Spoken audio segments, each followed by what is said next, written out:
think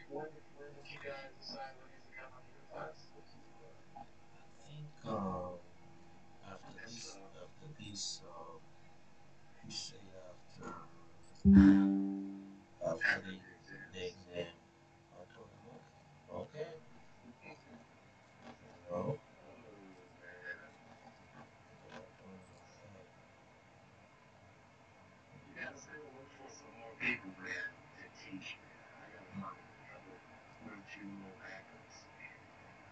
mm, mm,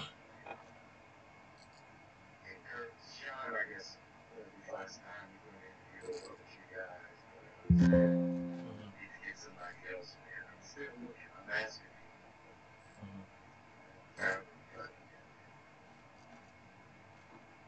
Okay, so you looking for one more person? Or? Mhm. Okay.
Mr. Speaker, the President of the United States.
Members of Congress, I have the high privilege and the distinct honor to present to you the President of the United States.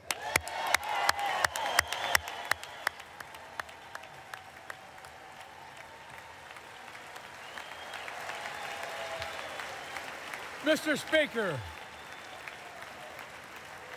Thank you. You can smile. It's okay. Thank you, thank you, thank you. Thank you. Please.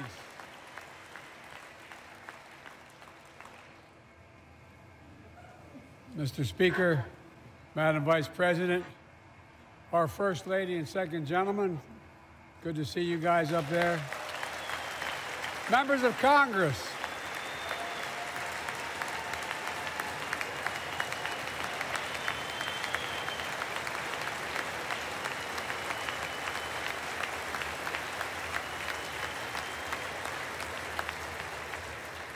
by the way, Chief Justice, I may need a court order. She gets to go to the game tomorrow, next week. I have to stay home. Got to work something out here. Members of the Cabinet, leaders of our military, Chief Justice, Associate Justice, and retired Justice of the Supreme Court, and to you, my fellow Americans. You know, I start tonight by congratulating the 118th Congress and the new Speaker of the House, Kevin McCarthy.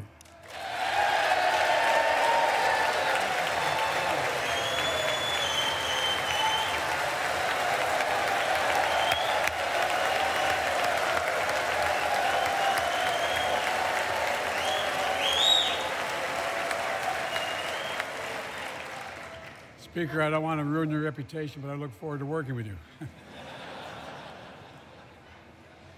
And I want to congratulate the new leader of the House Democrats, the first African-American minority leader in history, Hakeem Jeffries.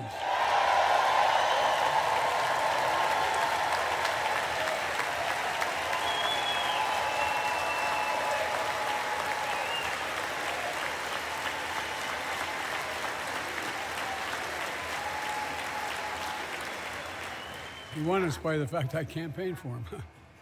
Congratulations to the longest-serving leader in the history of the United States Senate, Mitch McConnell. Where are you, Mitch?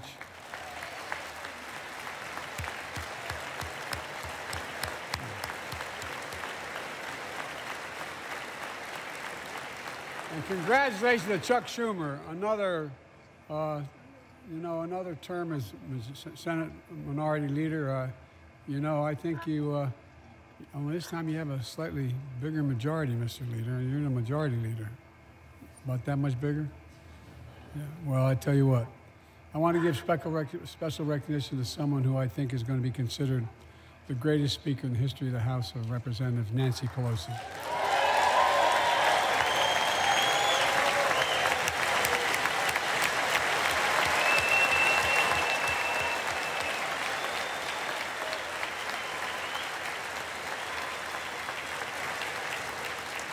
Folks, the story of America is a story of progress and resilience, of always moving forward, of never, ever giving up.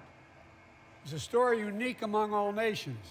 We're the only country that has emerged from every crisis we've ever entered stronger than we got into it. Look, folks, that's what we're doing again. 2 years ago, the economy was reeling. I stand here tonight after we've created, with the help of many people in this room, 12 million new jobs. More jobs created in 2 years than any president's created in 4 years, because of you all, because of the American people. 2 years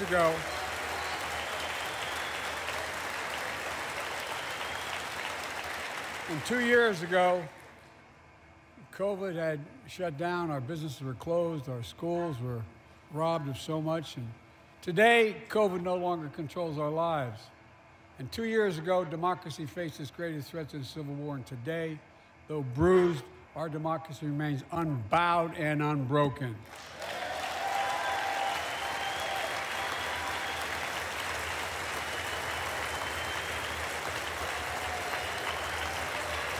As we gather here tonight, we're writing the next chapter in the great American story, a story of progress and resilience.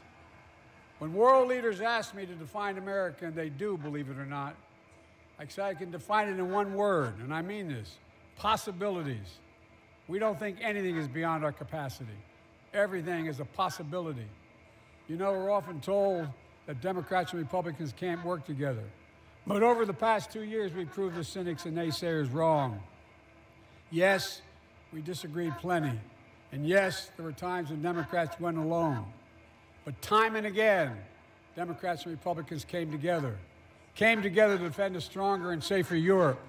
We came together to pass once in a generation infrastructure law, building bridges connecting our nation and our people. We came together to pass the most significant law ever, helping victims exposed to toxic burn pits. And in fact,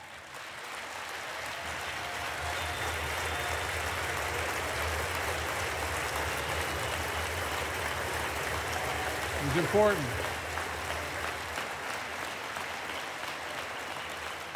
And in fact, I signed over 300 bipartisan pieces of legislation since becoming president, from reauthorizing the Violence Against Women Act, the Electoral Count Reform Act, the Respect for Marriage Act that protects the right to marry the person you love.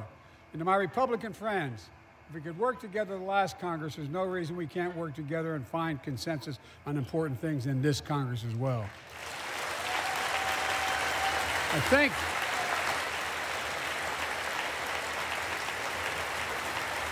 folks, you all are as formed as I am, but I think the people sent us a clear message. Fighting for the sake of fighting, power for the sake of power, conflict for the sake of conflict gets us nowhere. That's always been my vision of our country, and I know it's many of yours. To restore the soul of this nation, to rebuild the backbone of America, America's middle class, and to unite the country. We've been sent here to finish the job, in my view. For decades, the middle class has been hollowed out in more than, and not no one administration, but for a long time. Too many good-paying manufacturing jobs move overseas. Factories closed down. Once thriving cities and towns that many of you represent became shadows of what they used to be. And along the way, something else we lost: pride, our sense of self-worth. I ran for president to fundamentally change things, to make sure our economy works for everyone, so we can all feel that pride in what we do. To build an economy from the bottom up and the middle out, not from the top down. Because when the middle class does well, the poor have a ladder up, and the wealthy still do very well. We all do well.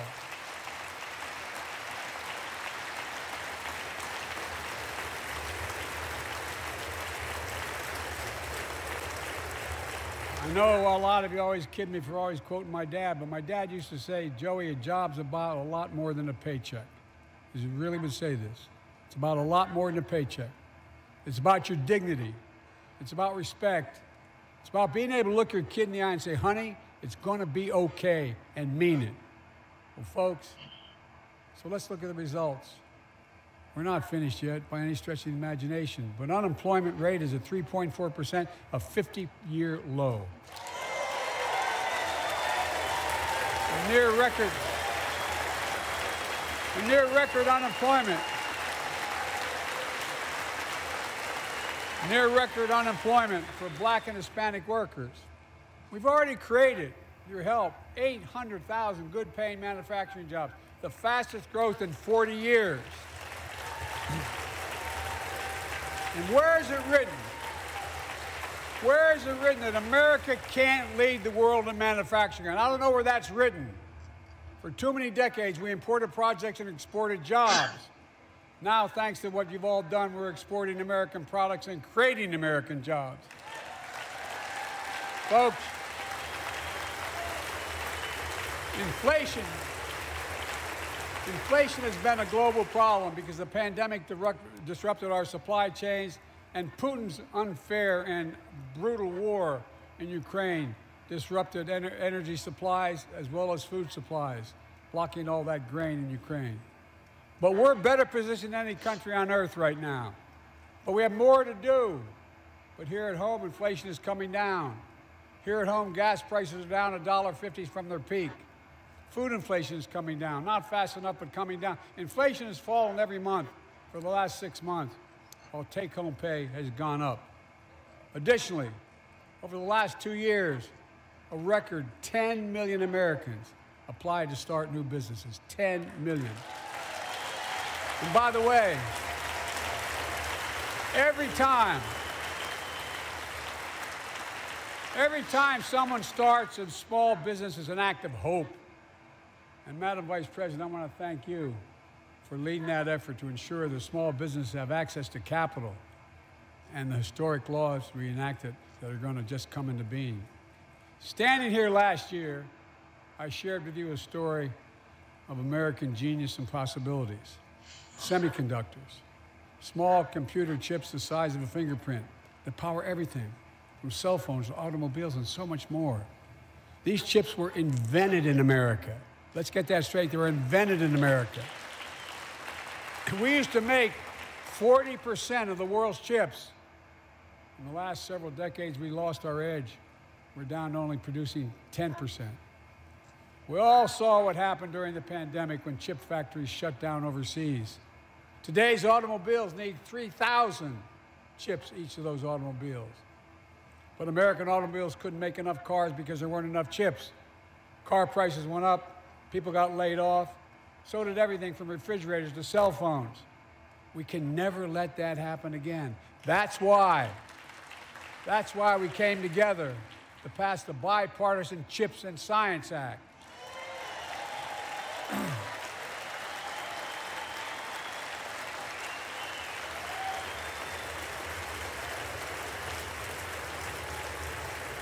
Folks,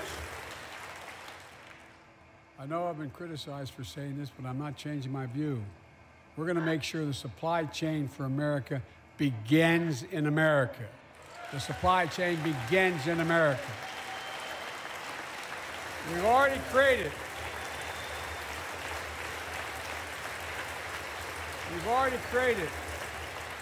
800,000 new manufacturing jobs without this law, before the law kicks in. With this new law, we're going to create hundreds of thousands of new jobs across the country. And I mean all across the country, throughout not just the coast, but through the middle of the country as well. That's going to come from companies that have announced more than $300 billion in investment in American manufacturing over the next few years. Outside of Columbus, Ohio, Intel is building semiconductor factories on 1,000 acres, literally a field of dreams. It's going to create 10,000 jobs, that one investment, 7,000 construction jobs, 3,000 jobs in those factories once they're finished. They call them factories. Jobs paying an average of $130,000 a year, and many do not require a college degree.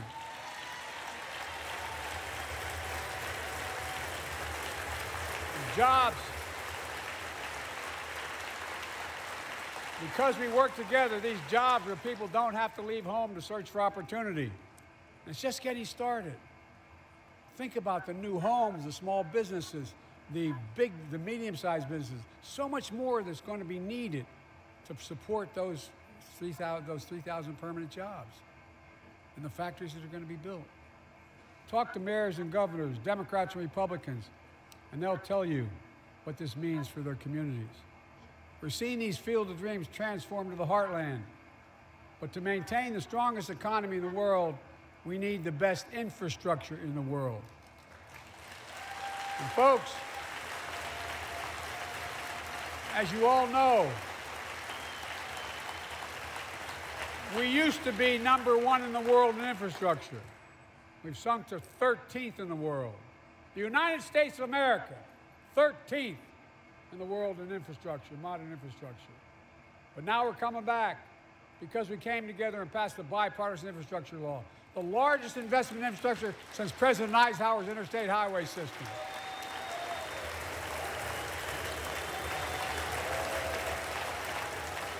And folks,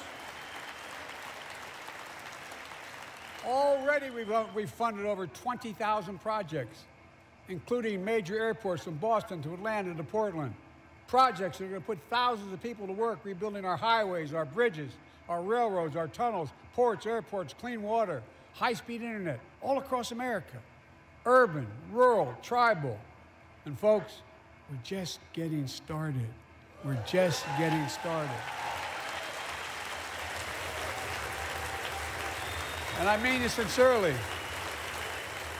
I want to thank my Republican friends who voted for the law, and my Republican friends who voted against it as well. But I still get asked to fund the projects in those districts as well. But don't worry. I promised I'd be a president for all Americans. We'll fund these projects. And I'll see you at the groundbreaking. Look, this law will further unite all of America. Projects like Brent Spence Bridge in Kentucky over the Ohio River, built 60 years ago, badly needed repairs, one of the nation's most congested freight routes, carrying $2 billion worth of freight every single day across the Ohio River. And folks, we've been talking about fixing it for decades, but we're really finally going to get it done. I went there last month with Democrats and Republicans, and from both states, to deliver a commitment of $1.6 billion for this project. And while I was there, I met a young woman named Sarah, who's here tonight. I don't know where Sarah is. Is she up in the box? I don't know. Sarah, how are you? Well, Sarah, for 30 years,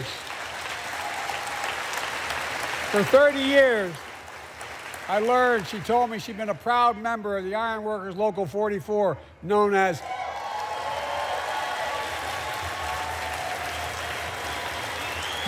the Cowboys in the Sky. The folks who built Cincinnati's skyline. Sarah said she can't wait to be 10 stories above the Ohio River building that new bridge. God bless her. That's pride. And that's what we're also building. We're building back pride. Look, we're also replacing poisonous lead pipes that go into 10 million homes in America, 400,000 school and child care centers. So every child in America can drink the water instead of having permanent damage to their brain. Look, we're making sure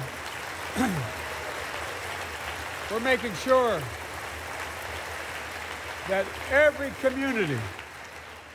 community in America has access to affordable high-speed internet.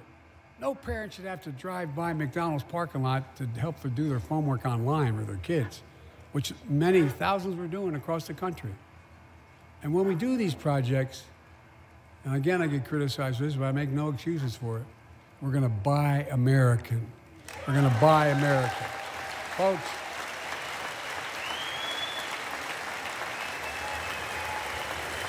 and it's totally consistent with international trade rules. Buy America has been the law since 1933, but for too long, past administrations, Democrat and Republican, have fought to get around it. Not anymore. Tonight, I'm announcing new standards that require all construction materials used in federal infrastructure projects to be made in America. Made in America. I mean it. Lumber, glass, drywall, fiber optic cable. And on my watch, American roads, bridges, and American highways are going to be made with American products as well. Folks, my economic plan is about investing in places and people that have been forgotten. So many of you listening tonight, I know you feel it. So many of you felt like you've just simply been forgotten. Amid the economic upheaval of the past 4 decades, too many people have been left behind and treated like they're invisible. Maybe that's you watching from home. Remember the jobs that went away. You remember them, don't you? The folks at home remember them. You wonder whether the path even exists anymore for your children to get ahead without having to move away. Well, that's why, I get that. That's why we're building an economy where no one's left behind. Jobs are coming back. Pride is coming back. Because choices we made in the last several years. You know, this is, in my view, a blue-collar blueprint to rebuild America and make a real difference in your lives at home. For example, too many of you lay in bed at night like my dad did, staring at the ceiling, wondering what in God's name happens if your spouse gets cancer, or your child gets deadly ill, or something happens to you. What are you going to get money to pay for those medical bills? Or you're going to have to sell the house or try to get a second mortgage on it. I get it. I get it. With the Inflation Reduction Act that I signed into law, we're taking on powerful interest to bring healthcare costs down so you can sleep better at night with more security. You know, we pay more for prescription drugs than any nation in the world. Let me say it again. We pay more for prescription drugs than any major nation on earth. For example, 1 in 10 Americans has diabetes. Many of you in this chamber do, and in the audience. But every day, millions need insulin to control their diabetes so they can literally stay alive. Insulin's been around for over 100 years. The guy who invented it didn't even patent it because he wanted it to be available for everyone. It cost the drug companies roughly $10 a vial to make that insulin. Packaging and all, you may get up to $13.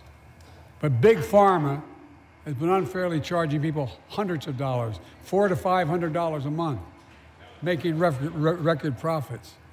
Not anymore. Not anymore.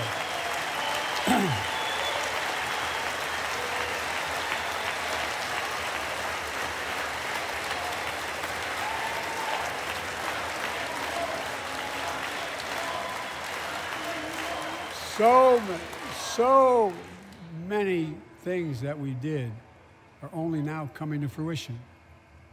We said we were doing this, and we said we passed the law to do it, but people didn't know because the law didn't take effect until January 1 of this year. We capped the cost of insulin at $35 a month for seniors on Medicare. The people are just finding out. I'm sure you're getting the same calls I'm getting. Look, there are millions of other Americans who do not or are not on Medicare, including 200,000 young people with type 1 diabetes who need this insulin to stay alive. Let's finish the job this time. Let's cap the cost of insulin for everybody at $35.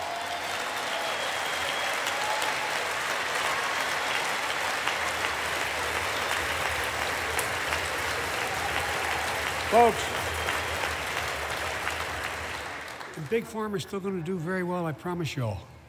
I promise you they're going to do very well. This law also caps and won't even go into effect until 2025. It costs out-of-pocket drug costs for seniors on Medicare at a maximum of $2,000 a year. You don't have to pay more than $2,000 a year, no matter how much your drug costs are. Because you know why? You all know it. Many of you, like many in my family, have cancer. You know the drugs can range from $10,000, $11,000, $14,000, $15,000 for the cancer drugs. If drug prices rise faster than inflation, drug companies are going to have to pay Medicare back the difference. We're finally giving Medicare the power to negotiate drug prices. Bringing down prescription drug costs doesn't just save seniors money, it cuts the federal deficit by billions of dollars, by hundreds of billions of dollars. Because these prescription drugs are drugs purchased by Medicare to keep their commitment to the seniors. Well, guess what? Instead of paying $400 or $500 a month, you're paying $15. That's a lot of savings for the federal government. And by the way, why would we want that? Now, some members here are threatening, and I know it's not an official party position, so I'm not going to exaggerate, but threatening to repeal the Inflation Reduction Act. As my coach, that's okay, that's fair. As my football coach used to say, lots of luck in your senior year. Make no mistake, if you try anything to raise the cost of prescription drugs, I will veto it. Look, I'm pleased to say that more Americans have health insurance now than ever in history. A record 16 million people are enrolled in the Affordable Care Act. And thanks to the law I signed last year, saving millions are saving $800 a year on their premiums. And by the way, that law was written and the benefit expires in 2025. So my plea to some of you, at least in this audience, let's finish the job and make these savings permanent. Expand coverage of Medicaid.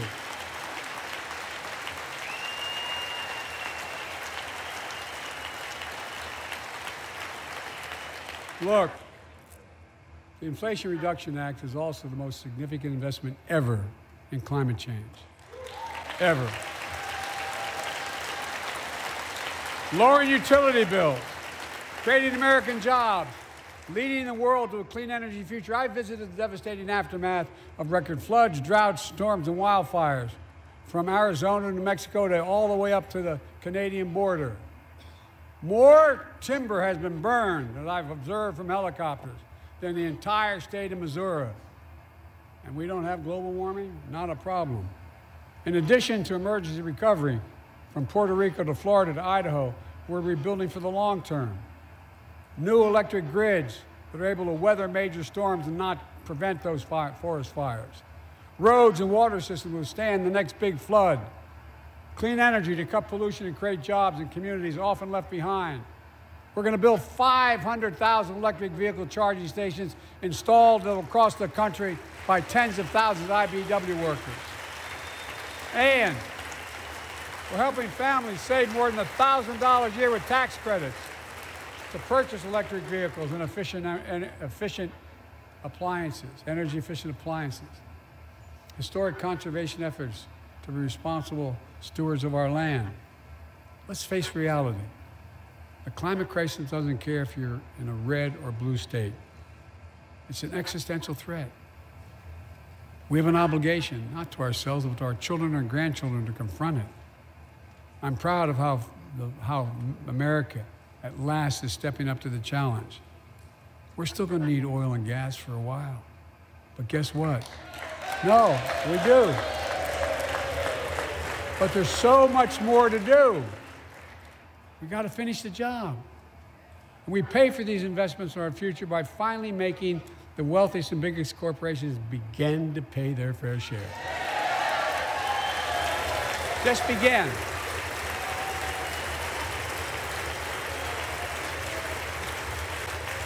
Look, I'm a capitalist. But pay your fair share. I think a lot of you at home agree with me and many people that you know. The tax system is not fair. It is not fair. Look, the idea that in 2020, 55 of the largest corporations in America, the Fortune 500, made $40 billion in profits and paid zero in federal taxes? Zero? Folks, it's simply not fair. But now, because of the law I signed, billion-dollar companies have to pay a minimum of 15%. God love them. 15%. That's less than a nurse pays.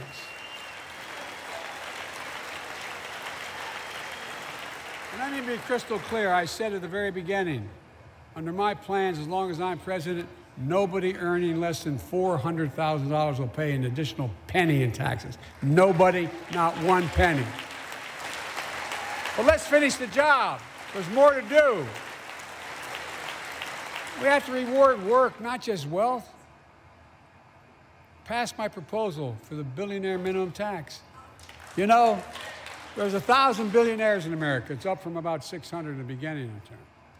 But no billionaire should be paying a lower tax rate than a school teacher or firefighter. I mean it. Think about it.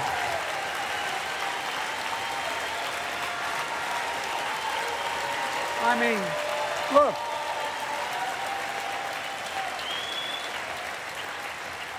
I know you aren't enthusiastic about that, but think about it. Think about it. Have you noticed Big Oil just reported its profits, record profits? Last year they made $200 billion in the midst of a global energy crisis. I think it's outrageous. Why? They invested too little of that profit to increase domestic production. And when I talk to a couple of them, they say, we're afraid you're going to shut down all the oil wells, all the oil refineries anyway, so why should we invest in them? I said, we're going to need oil for at least another decade. And that's going to exceed, and beyond that, we're going to need it. Production. If they had, in fact, invested in the production to keep gas prices down, instead, they used the record profits to buy back their own stock, rewarding their CEOs and shareholders. Corporations ought to do the right thing. That's why I propose we quadruple the tax on corporate stock buybacks and encourage long-term investments. They'll still make considerable profit. Let's finish the job and close the loopholes that allow very wealthy to avoid paying their taxes. Instead of cutting the number of audits for wealthy taxpayers, I just signed a law to reduce the deficit by $114 billion by cracking down on wealthy tax cheats. That's being fiscally responsible. In the last 2 years, my administration has cut the deficit by more than $1.7 trillion, the largest deficit reduction in American history. Under the previous administration, the American deficit went up 4 years in a row. Because those record deficits, no president added more to the national debt in any 4 years than my predecessor. Nearly 25% of the entire national debt that took over 200 years to accumulate was added by just one administration alone, the last one. They're the facts. Check it out. Check it out. How did Congress respond to that debt? They did the right thing. They lifted the debt ceiling 3 times without preconditions or crisis. They paid American bills to prevent an economic disaster to the country. So tonight I'm asking the Congress to follow suit. Let's commit here tonight to the full faith and credit of the United States of America will never, ever be questioned. So some of my Republican friends want to take the economy hostage. I get it, unless I agree to their economic plans. All of you at home should know what those plans are. Instead of making the wealthy pay their fair share, some Republicans want Medicare and Social Security to sunset. I'm not saying it's a majority. Let me give you, anybody who doubts it, contact my office. I'll give you a copy. I'll give you a copy of the proposal. That means Congress doesn't vote. Well, I'm glad to see you. And I tell you, I enjoy conversion. You know, it means if Congress doesn't keep the programs the way they are, they'd go away. Other Republicans say, I'm not saying it's a majority of you. I don't even think it's even a significant, but it's being proposed by individuals. I'm not politely not naming them, but it's being proposed by some of you. Look, folks, the idea is that we're not going to be moved into being threatened to default on the debt if we don't respond.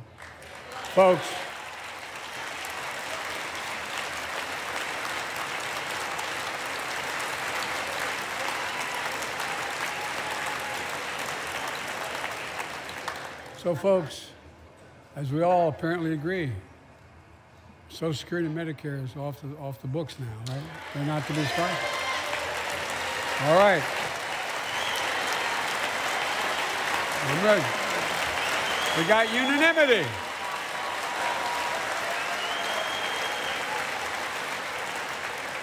Social Security and Medicare are a lifeline for millions of seniors. Americans have to pay into them from the very first paycheck they started. So tonight, let's all agree, and apparently we are. Let's stand up for seniors.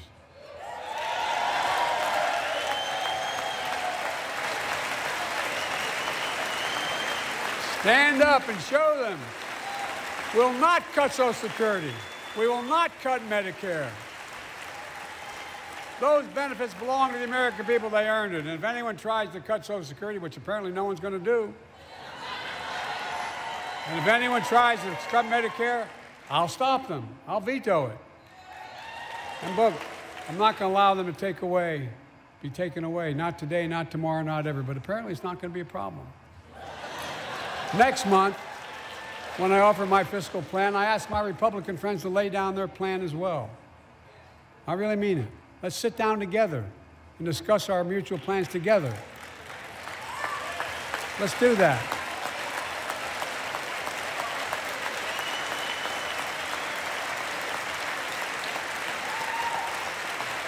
I can tell you, the plan I'm going to show you is going to cut the deficit by another $2 trillion. And it won't cut a single bit of Medicare or Social Security. In fact, we're going to extend the Medicare Trust Fund at least 2 decades, because that's going to be the next argument. How do we keep it solvent, right? Well, we'll not raise tax on anyone making under 400 grand, but we'll pay for it the way we talked about tonight, by making sure that the wealthy and big corporations pay their fair share. Look. Here's the deal. They aren't just taking advantage of the tax code. They're taking advantage of you, the American consumer. Here's my message to all of you out there. I have your back. We're already preventing Americans from receiving surprise medical bills, stopping $1 billion surprise bills per month so far. We're protecting seniors' life savings by cracking down on nursing homes that commit fraud, endanger patient safety, prescribe drugs that are not needed. Millions of Americans can now save thousands of dollars because they can finally get a hearing aid over the counter without a prescription. Look, capitalism without competition is not capitalism. It's extortion. It's exploitation. Last year, I cracked down with the help of many of you on foreign shipping companies that were making you pay higher prices for every good coming into the country. I signed a bipartisan bill to cut shipping costs by 90%, helping American farmers, businessmen, and consumers. Let's finish the job. Pass the bipartisan legislation to strengthen antitrust enforcement and prevent big online platforms from giving their own products an unfair advantage.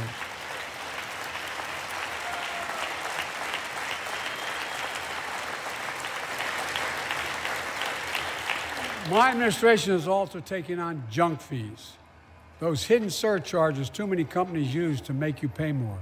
For example, we're making airlines show you the full ticket price up front, refund your money if your flight is canceled or delayed. We've reduced exorbitant bank overdrafts by saving consumers more than $1 billion a year. We're cutting credit card late fees by 75%, from $30 to $8. Look, junk fees may not matter to the very wealthy, but they matter to most other folks in homes like the one I grew up in, like many of you did. They add up to hundreds of dollars a month. They make it harder for you to pay your bills or afford that family trip. I know how unfair it feels when a company overcharges you and gets away with it. Not anymore. We've written a bill to stop it all. It's called the Junk Fee Prevention Act. We're going to ban surprise resort fees that hotels charge on your bill. Those fees can cost you up to $90 a night at hotels that aren't even resorts. The idea that cable, internet, and cell phone companies can charge you $200 or more if you decide to switch to another provider. Give me a break. We can stop service fees on tickets to concerts and sporting events and make companies disclose all the fees up front. And we'll prohibit airlines from charging $50 round trip for a family just to be able to sit together. Baggage fees are bad enough. Airlines can't treat your child like a piece of baggage. Americans are tired of being. We're tired of being played for suckers. So pass the Junk Fee Prevention Act so companies stop ripping us off. For too long, workers have been getting stiffed, but not anymore. We're beginning to restore the dignity of work. For example, I should have known this, but I didn't until 2 years ago. 30 million workers have to sign non-compete agreements for the jobs they take. 30 million. So a cashier at a burger place can't walk across town and take the same job at another burger place and make a few bucks more. It just changed. But they just changed it because we exposed it. That was part of the deal, guys. Look it up. But not anymore. We're banning those agreements so companies have to compete for workers and pay them what they're worth.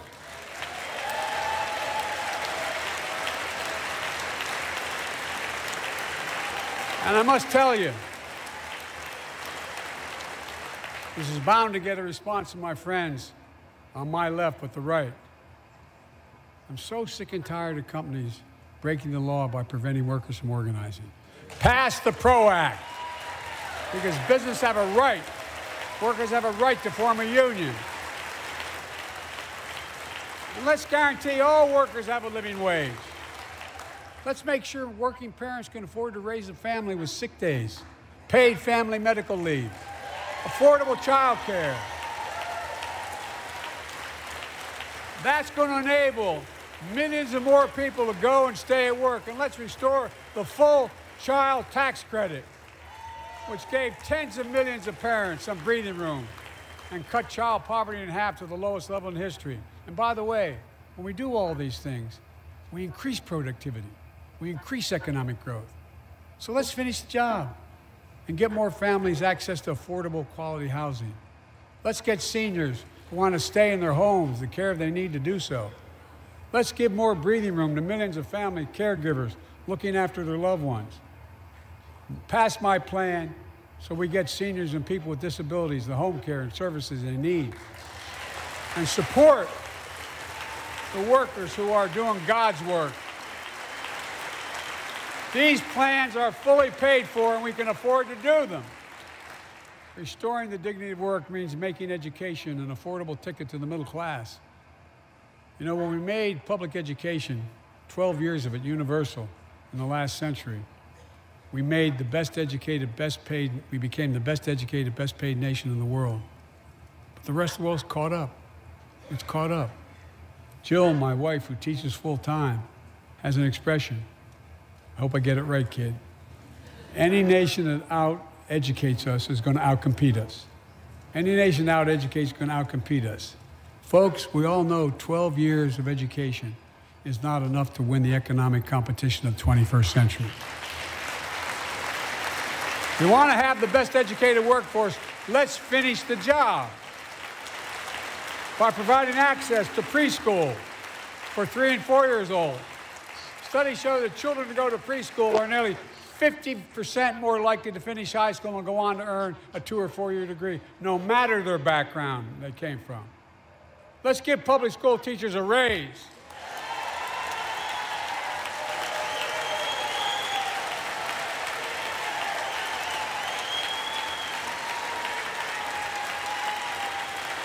We're making progress by reducing student debt, increasing Pell Grants for working and middle-class families.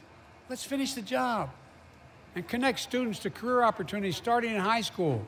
Provide access to 2 years of community college, the best career training in America in addition to being a pathway to a 4-year degree.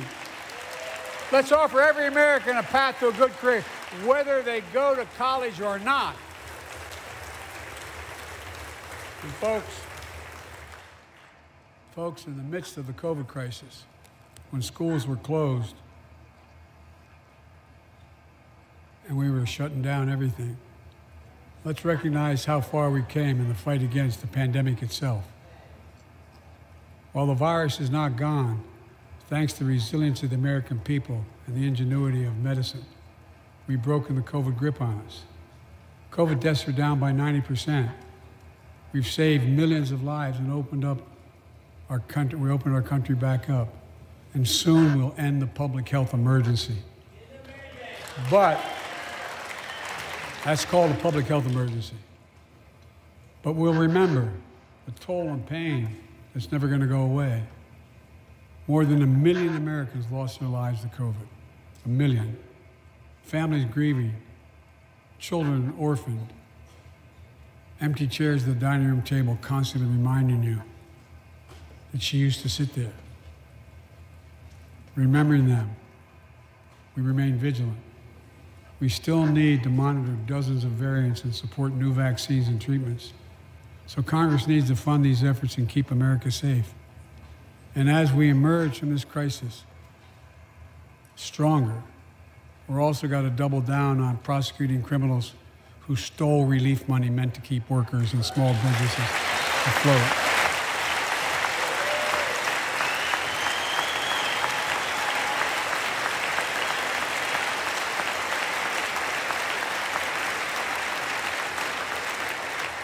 Before I came to office, you remember, during that campaign, the big issue was about inspector generals who would protect taxpayers' dollars who were sidelined.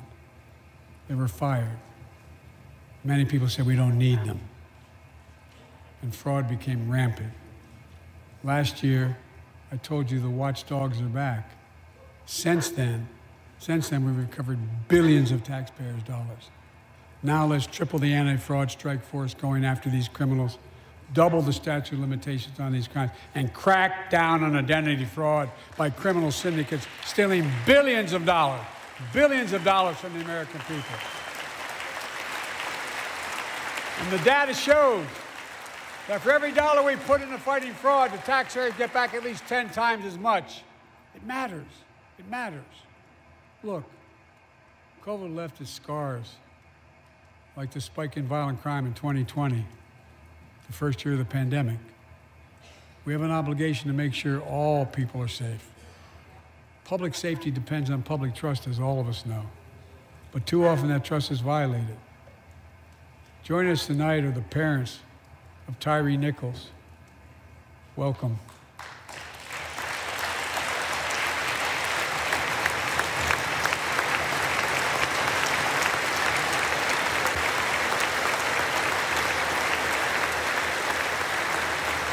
We had to bury Tyree last week. As many of you personally know, there's no words to describe the heartache or grief of losing a child. But imagine if you lost that child at the hands of the law.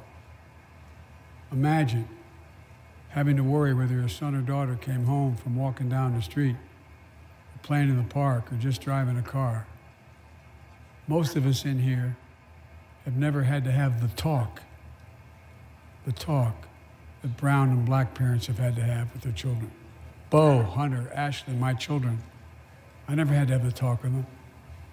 I never had to tell them if a police officer pulls you over, turn your interior lights on right away. Don't reach for your license. Keep your hands on the steering wheel. Imagine having to worry like that every single time your kid got in a car. Here's what Tyree's mother shared with me when I spoke to her. When I asked her how she finds the courage to carry on and speak out. The faith of God, she said her son was, quote, a beautiful soul, and something good will come of this. Imagine how much courage and character that takes. It's up to us, to all of us. We all want the same thing. Neighborhoods free of violence. Law enforcement who earns the community's trust. Just as every cop, when they pin on that badge in the morning, has a right to be able to go home at night, so does everybody else out there.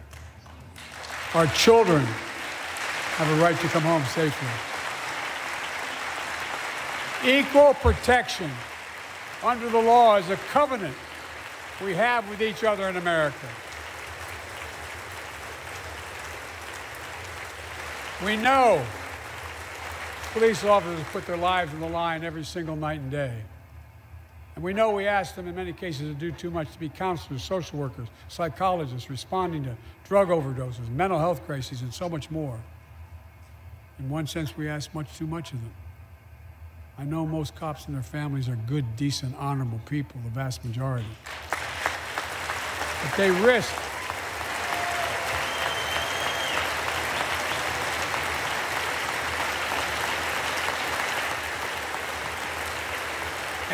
their lives every time they put that shield on. But what happened to Tyree in Memphis happens too often. We have to do better. Give law enforcement the real training they need. Hold them to higher standards. Help them succeed in keeping us safe. We also need more first responders and professionals to address the growing mental health, substance abuse challenges.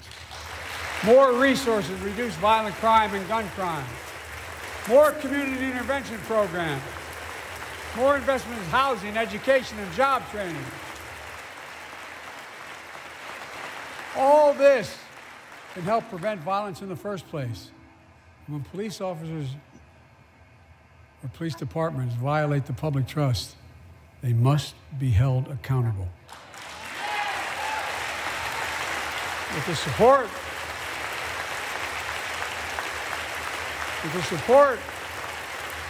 of the families of victims, civil rights groups, and law enforcement, I signed an executive order for all federal officers, banning chokeholds, restricting no-knock warrants, and other key elements of the George Floyd Act.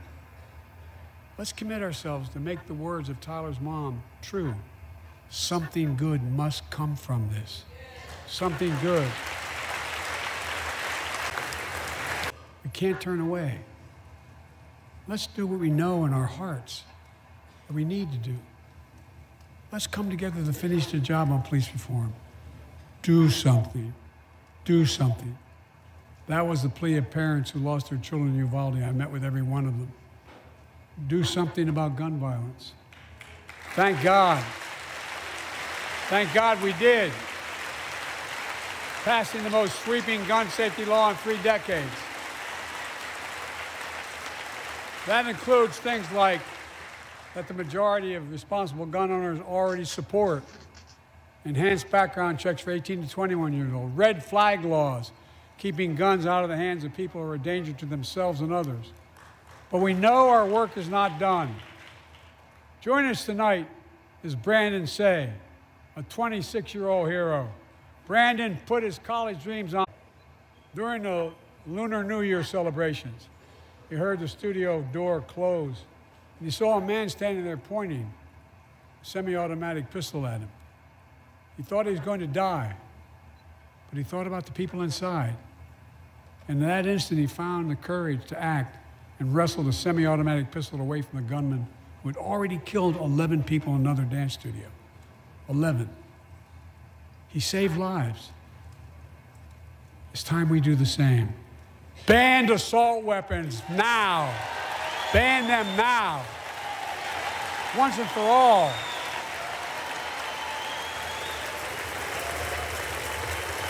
I led the fight to do that in 1994.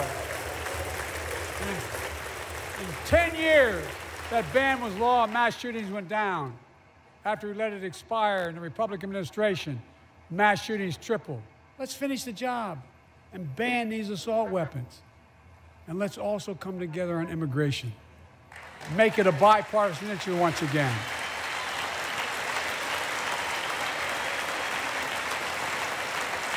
We know we now have a record number of personnel working to secure the border, arresting 8,000 human smugglers, seizing over 23,000 pounds of fentanyl in just the last several months. We've launched a new border plan last month. Unlawful migration from Cuba, Haiti, Nicaragua, and Venezuela has come down 97% as a consequence of that. But American border problems won't be fixed until Congress acts. If we don't pass my comprehensive immigration reform, at least pass my plan to provide the equipment and officers to secure the border.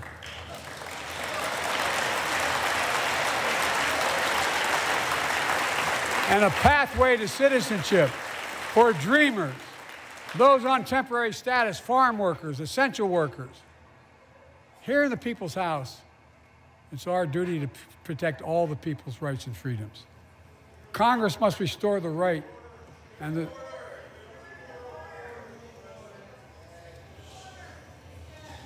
Congress must restore the right that was taken away in Roe v. Wade and protect Roe v. Wade.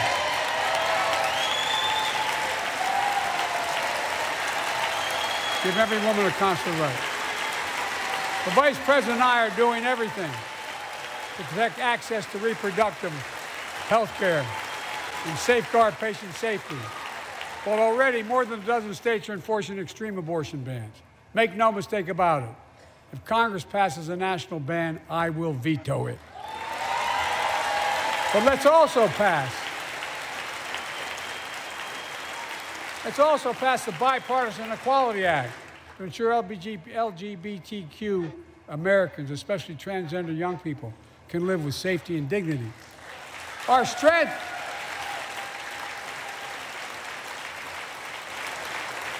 is not just the example of our power, but the power of our example. Let's remember the world's watching. I spoke in this chamber 1 year ago, just days after Vladimir Putin unleashed his brutal attack against Ukraine. A murderous assault, evoking images of death and destruction Europe suffered in World War II. Putin's invasion has been a test for the ages, a test for America, a test for the world. Would we stand for the most basic of principles? Would we stand for sovereignty? Would we stand for the right of people to live free of tyranny? Would we stand for the defense of democracy? For such defense matters to us because it keeps peace and prevents open season on would-be aggressors and threatens our prosperity. 1 year later, we know the answer. Yes, we would, and we did. We did.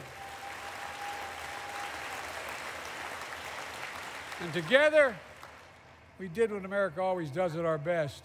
We led. We united NATO. We built a global coalition. We stood against Putin's aggression.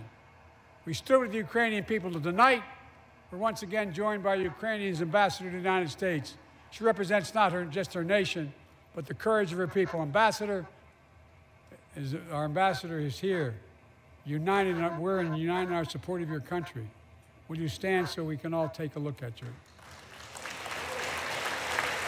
Thank you.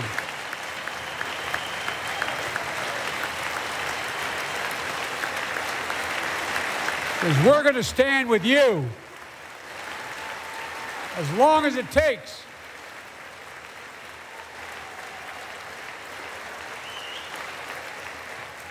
Our nation is working for more freedom, more dignity, more peace, not just in Europe, but everywhere.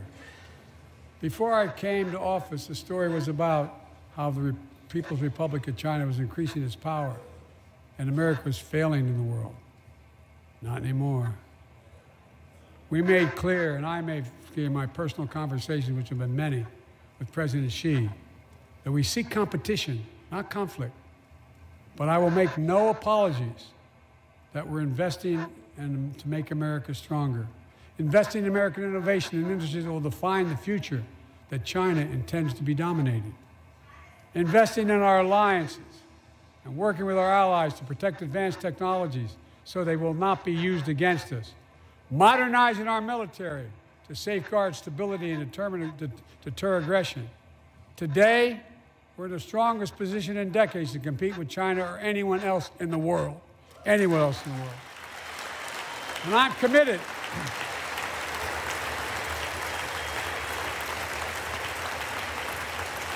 I'm committed to work with China where we can advance American interests and benefit the world. But make no mistake about it. As we made clear last week, if China threatens our sovereignty, we will act to protect our country, and we did.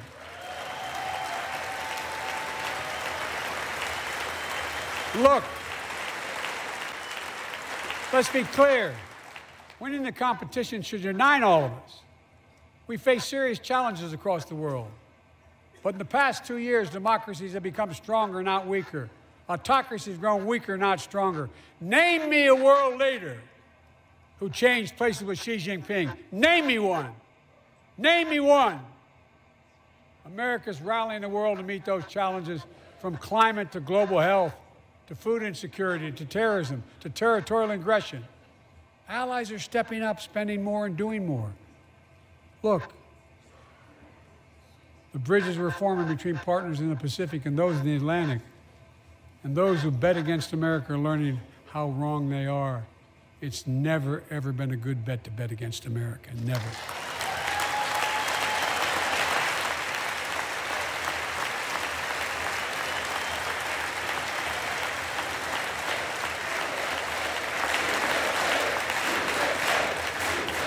Well, when I came to office, most assured that bipartisanship assumed was impossible, but never believed it. That's why a year ago I offered a unity agenda to the nation as I stood here. We made real progress together. We passed a law making it easy for doctors to prescribe effective treatments for opioid addiction. We passed the gun safety law, making historic investments in mental health. We launched the ARPA-H drive for breakthrough in the fights against cancer, Alzheimer's, and diabetes, and so much more. We passed the Heath Robinson PACT Act, named after the late Iraq War veteran whose story about exposure to toxic burn kits I shared here last year.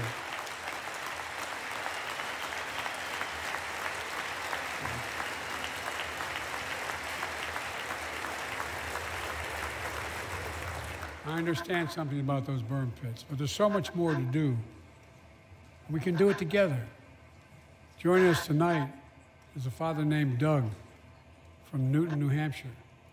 He wrote Jill, my wife, a letter, and me as well, about his courageous daughter, Courtney.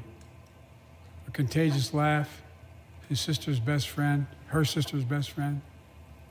He shared a story all too familiar to millions of Americans and many of you in the audience. Courtney discovered pills in high school.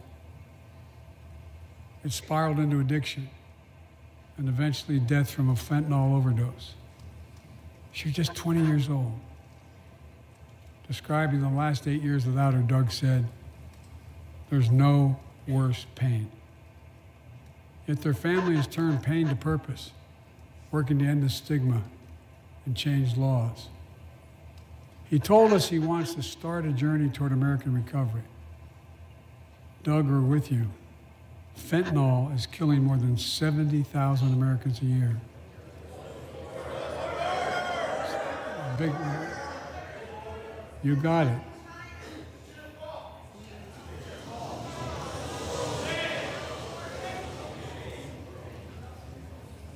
So let's launch a major surge to stop fentanyl production and the sale and trafficking with more drug detection machines, inspection cargo, stop pills and powder at the border.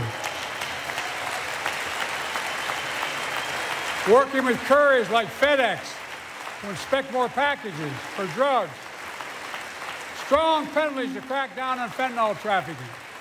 Second, let's do more in mental health, especially for our children. When millions of young people are struggling with bullying, violence, trauma, we give them greater access to mental health care at their schools. We must finally hold social media companies accountable for experimenting they're doing running children for profit. There's time to pass bipartisan legislation to stop big tech from collecting personal data on our kids and teenagers online, ban targeted advertising to children, and impose stricter limits on the personal data that companies collect on all of us. Third, let's do more to keep this nation's one truly sacred obligation, to equip those we send into harm's way and care for them and their families when they come home. Job training, job placement for veterans and their spouses as they come to return to civilian life. Helping veterans afford the rent, because no one should be homeless in America, especially someone who served the country.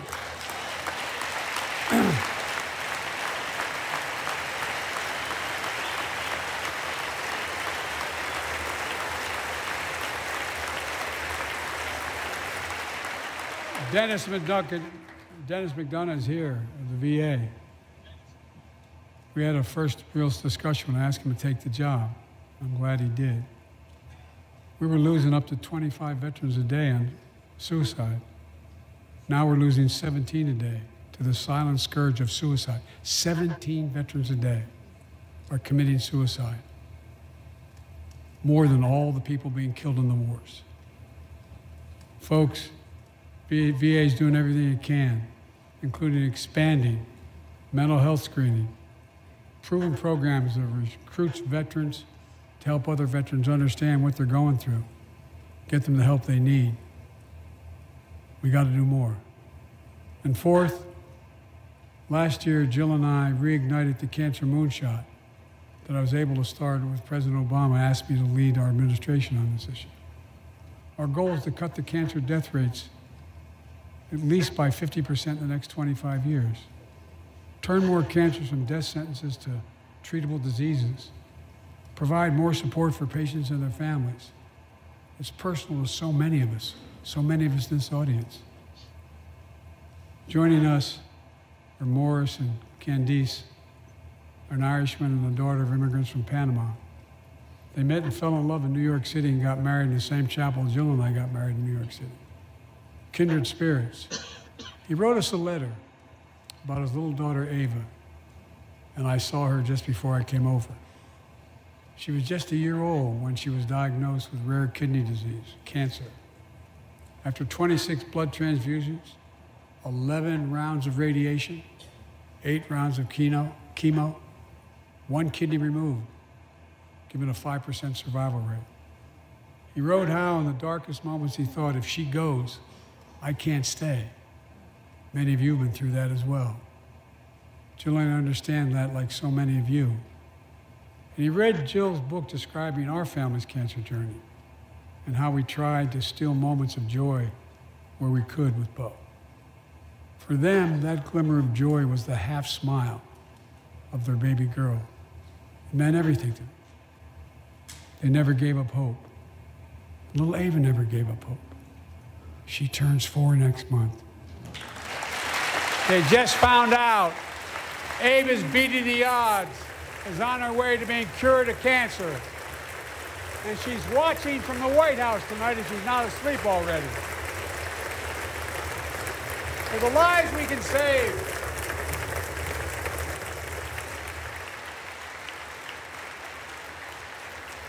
For the lives we can save and the lives we've lost, let this be a truly American moment that rallies the country and the world together and proves that we can still do big things. 20 years ago, under the leadership of President Bush and countless advocates and champions, he undertook a bipartisan effort through PEPFAR to transform the global fight against HIV/AIDS. It's been a huge success. He thought big. He thought large. He moved. I believe we can do the same thing with cancer.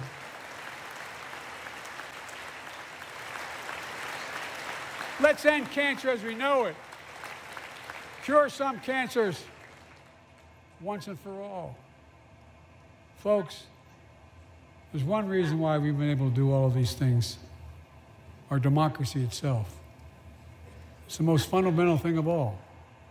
With democracy, everything's possible. Without it, nothing is. For the last few years, our democracy has been threatened and attacked, put at risk, put to the test in this very room on January the 6th. And then just a few months ago, an unhinged big lie assailed and unleashed a political violence, the home of the then Speaker of the House of Representatives, using the very same language the insurrectionists used as they stalked these halls and chanted on January 6th.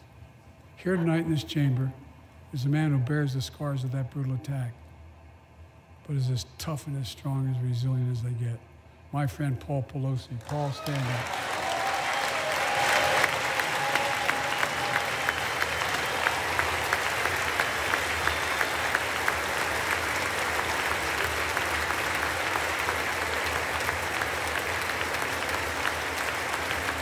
But such a heinous act should have never happened.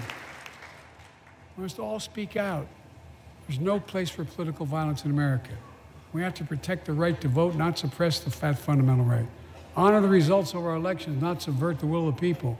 We have to uphold the rule of law and restore trust in our institutions of democracy. And we must give hate and extremism in any form no safe harbor.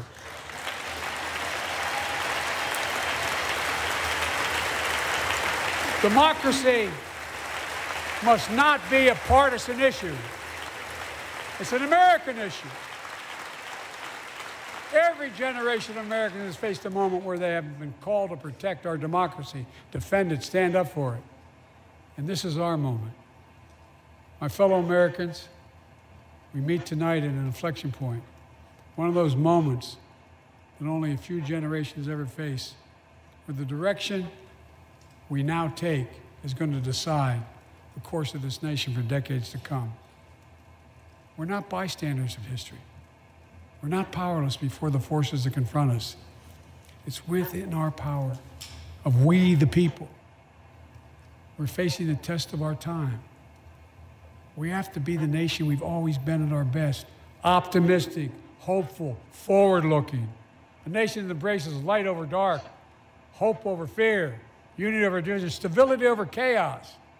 We have to see each other not as enemies, but as fellow Americans. We're good people. The only nation in the world built on an idea, the only one.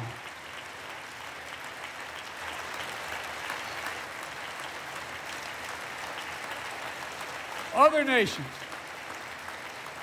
are defined by geography, ethnicity.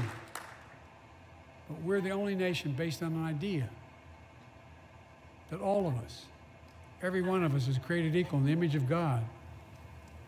A nation that stands as a beacon to the world. A nation in a new age of possibilities. So I've come to fulfill my constitutional obligation to report in the State of the Union. And here's my report. Because the soul of this nation is strong, because the backbone of this nation is strong, because the people of this nation are strong, the State of the Union is strong.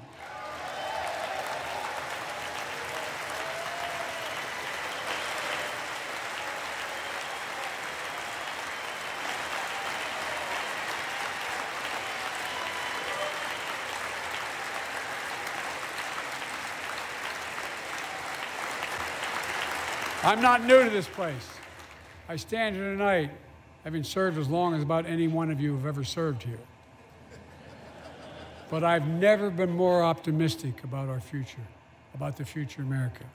We just have to remember who we are. We're the United States of America, and there's nothing beyond our capacity if we do it together. God bless you all, and may God protect our troops. Thank you.